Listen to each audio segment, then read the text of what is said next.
तेव्हा आज आपण या ठिकाणी सगळेजण आलात, समाधान वाटलं. गांधीजींचा विचार पुढे नेण्यासाठी, त्यांचे विचार आणि कार्याचा वसा आणि वारसा नव्या पिढीला देण्यासाठी जेवढं शक्य होईल तेवढं आपण सगळ्यांनी मिळून करूया. एवढा संकल्प आजच्या दिनी करूया. धन्यवाद. अमोल पवार, जोगळे साहेब, दादा नाईक साहेब, त्यांनी सगळं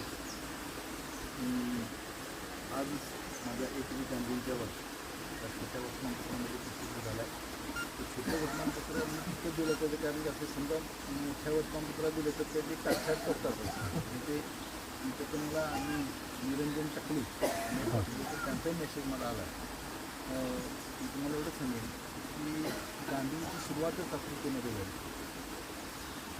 गांधींच्या कार्याची सुरुवात आफ्रिकेमध्ये झाली. आपण त्याला काळे लोक असे म्हणतो, पण तिथून